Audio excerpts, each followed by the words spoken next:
Hi friends, welcome to అనగనగా కథలు. ఈరోజు చెప్పే కథను చూడండి. నచ్చితే లైక్ చేయండి, షేర్ చేయండి, కామెంట్ చేయండి. సబ్స్క్రైబ్ చేసుకోకపోతే ప్లీజ్ సబ్స్క్రైబ్ చేయండి. అలాగే నోటిఫికేషన్ కోసం పక్కనే ఉన్న బెల్ ఐకాన్ ప్రెస్ చేయండి. ఇక కథలోకి వెళదాం. అనగనగా ఒక గ్రామంలో గోపాలం అనే ఒక వ్యాపారి ఉండేవాడు. గోపాలం గొప్పలు చెప్పుకునే రకం. ఒరే నరసింహం, గోపాలం ఇటువైపే వస్తున్నాడ్రా ఏవో గొప్పలు చెప్పడానికి అనుకుంటూ గోపాలం స్నేహితులు నవ్వుకోసాగారు.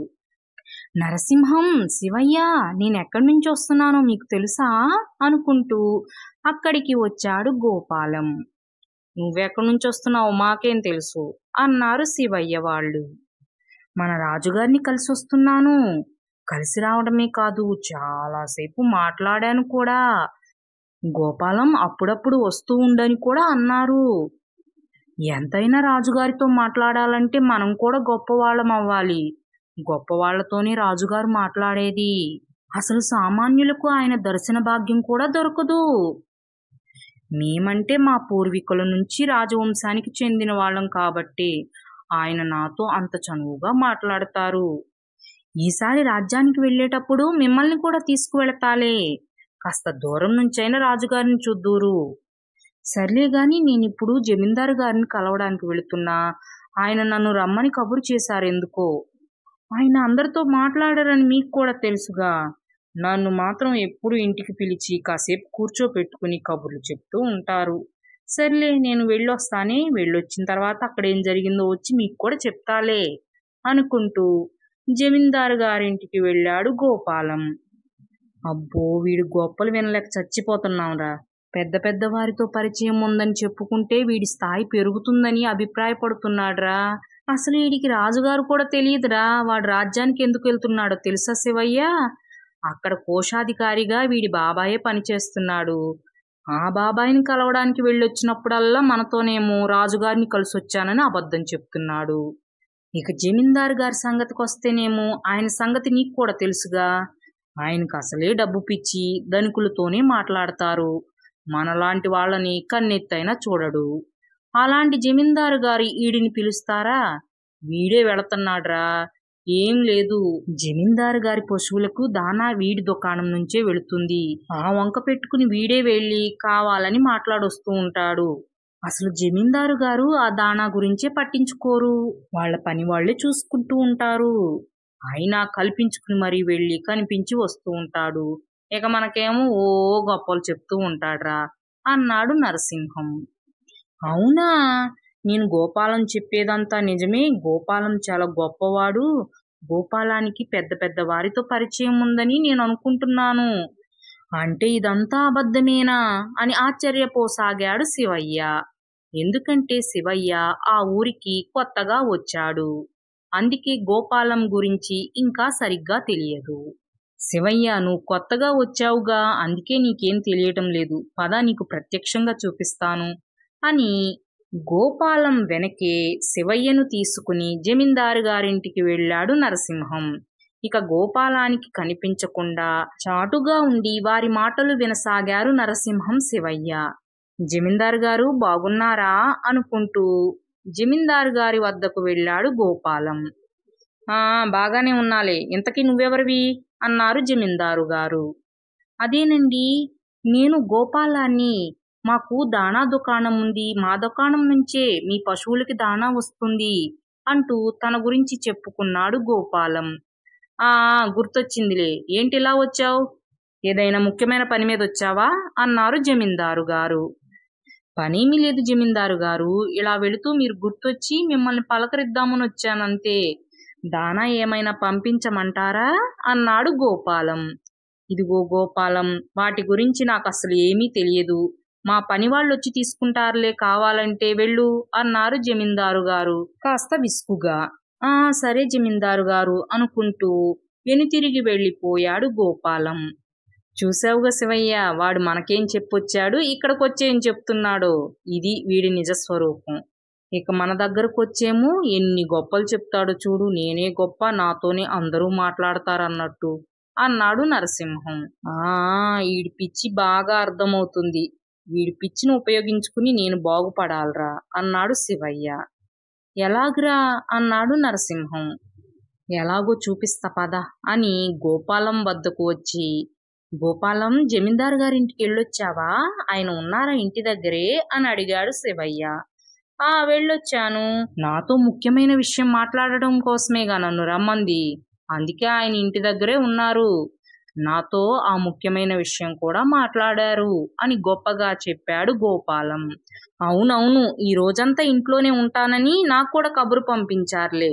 నీతో కలిసి భోంచేయాలి శివయ్య, త్వరగా వచ్చేయి అని. అందుకే అడుగుతున్నాను. ఇప్పుడు జమీందారు గారింటికి వెళుతున్నా అన్నాడు శివయ్య. ఏంటి, జమీందారు గారు నాతోనే మాట్లాడరు, అలాంటిది ఈ శివయ్యతో భోంచేయటమా? ఇది నమ్మశక్యంగా లేదే. ఏంటి శివయ్య, నిన్ను భోజనానికి రమ్మన్నారా? నేను నమ్మలేను అన్నాడు గోపాలం. ఇందులో నమ్మకపోవడానికి ఏముంది? నేను ఈ ఊరికి రాకముందు నుంచి నాకు జమీందారు గారు తెలుసు. నేను అప్పుడప్పుడు వచ్చి జమీందారు గారితో కలిసి భోంచేస్తూనే ఉంటా. అంత చనువు ఉంది మా ఇద్దరి మధ్య అని చెప్పాడు శివయ్య.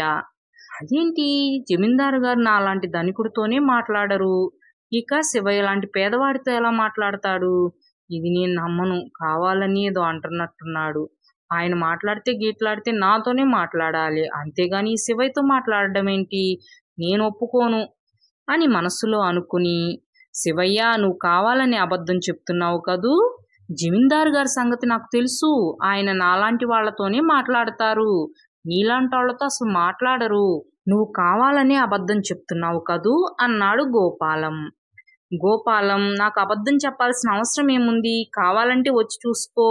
నేను గనక ఆయనతో భోంచేస్తే నువ్వు నాకు ఎడ్ల బండి కొనివ్వాలి. ఒకవేళ నేను ఆయనతో భోంచేయకపోతే నేను నీ దుకాణంలో కూలీగా 1 నెల రోజుల పాటు ఉచితంగా పనిచేస్తాను. ఈ పందానికి నువ్వు సరే అంటావా అన్నాడు శివయ్య. నేను ఈ పందెంలో ఓడిపోనంటే ఓడిపోను. ఎందుకంటే జమీందారు గారు ఇలాంటి వాళ్లతో అసలు మాట్లాడనే మాట్లాడరు. అలాంటిది ఈ శివయ్యతో కలిసి భోంచేయటమా? అది కలలో కూడా జరగదు అని మనసులో అనుకుని, సరే శివయ్య అన్నాడు గోపాలం. సరే అయితే పదండి ఇక జమీందారు గారింటికి అని గోపాలాన్ని నరసింహాన్ని తీసుకుని జమీందారు గారింటికి బయలుదేరాడు శివయ్య. జమీందారు గారింటికి వచ్చిన తరువాత నరసింహాన్ని గోపాలాన్ని ఇంటి బయటే నిలబెట్టి తను లోపలికి వెళ్ళాడు. వెళ్ళి జమీందారు గారితో రహస్యంగా మాట్లాడసాగాడు. ఏంటంత రహస్యంగా మాట్లాడుతున్నాడు, ఏమీ వినిపించటం లేదు అంటూ కంగారు పడసాగాడు గోపాలం. ఉండు గోపాలం, అదే తెలుస్తుందిలే, కంగారు పడకు అన్నాడు నరసింహం. జమీందారు గారు, నా పేరు శివయ్య. మాది ఈ ఊరు కాదు, పొరుగురు. ఈ ఊరికి కొత్తగా వచ్చాం. నాకిక్కడ ఎవ్వరూ తెలియదు. బంగారం అమ్మాలంటే ఎవరికి అమ్మాలి? ఆ విషయం మీకే తెలుస్తుందని మిమ్మల్ని అడగడానికి వచ్చాను. ఇంతకీ బంగారం ఎంత ధరకు అమ్మాలంటారు? ఒక గుమ్మడికాయంత బంగారానికి ఎంత డబ్బు వస్తుందంటారు అని రహస్యంగా అడగసాగాడు శివయ్య. సర్లే చెప్తాను గాని ఏంటి ఇంత రహస్యంగా మాట్లాడుతున్నావు అని అడిగారు అనుమానంగా జమీందారు గారు. ఎవరికీ వినిపించకూడదని జమీందారు గారు, అందుకే ఇంత రహస్యంగా మాట్లాడుతున్నాను. మీరు కూడా ఎవరికి చెప్పకండి అని రహస్యంగానే చెప్పాడు శివయ్య. వీడింత రహస్యం అంటున్నాడంటే వీడికి పొరుగురులో ఆ గుమ్మడికాయంత బంగారం దొరుకుంటుంది, అక్కడే అమ్మితే దొరికిపోవచ్చని చెప్పి ఈ ఊరు వచ్చినట్టున్నాడు. వీడిని చూస్తుంటే జీవితంలో అసలు బంగారాన్నే కొన్నట్టుగా కనిపించటం లేదు. ఇలాంటి వాళ్ళని మోసం చేయటం చాలా సులభం అని మనసులో అనుకుని, సరే శివయ్య, ఇలాంటి విషయాలు ఇక్కడ కూర్చుని ఏం మాట్లాడుకుంటాం? సరిగ్గా భోజనం సమయానికి వచ్చావు, పద ఇద్దరం భోంచేస్తూ మాట్లాడుకుందాం అని శివయ్యతో మెల్లగా అని, ఎవరెక్కడా, నాకు శివయ్యకి భోజనం ఏర్పాటు చేయండి, ఇద్దరం కలిసి భోంచేస్తాం అని ఇంట్లో వారికి పిలిచి చెప్పారు జమీందారు గారు. అది గోపాలానికి వినిపించింది.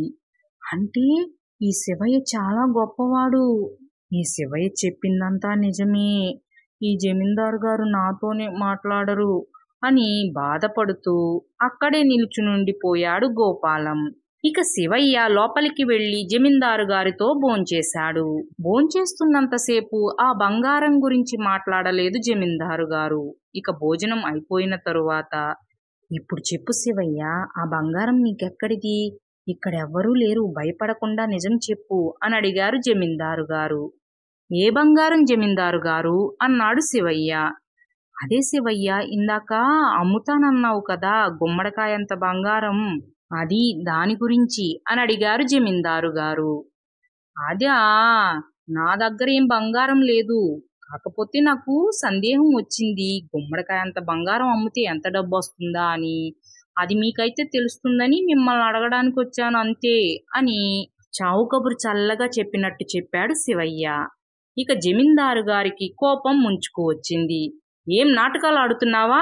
ఇంకొకసారి ఇలాంటి విషయాలలో నాటకాలు ఆడావనుకో నిన్నేం చేస్తానో కూడా నాకు తెలియదు, నా కళ్ళ ముందు నుంచి వెళ్ళిపో అని కోపంగా అరిచారు జమీందారు గారు. ఇక శివయ్య మెల్లగా బయటకు వచ్చేశాడు. వచ్చి, ఏమంటావు గోపాలం, ఇప్పుడైనా నమ్ముతావా నేను చెప్పిందంతా నిజమే అని? నీకే కాదు జమీందారు గారు, నాకు కూడా తెలుసు అన్నాడు శివయ్య. ఇక గోపాలం ఏమీ మాట్లాడలేక తను ఇస్తానన్న ఎడ్లబండి కొనిచ్చి ఇక అప్పటి నుంచి గోపాలం ముందు గొప్పలు చెప్పడం మానేశాడు. ఫ్రెండ్స్, ఈ కథ మీకు కూడా నచ్చిందనే అనుకుంటున్నాను. Thanks for watching. మరో మంచి కథతో మళ్ళీ కలుద్దాం. అప్పటి వరకు సెలవు. Take care. బాయ్.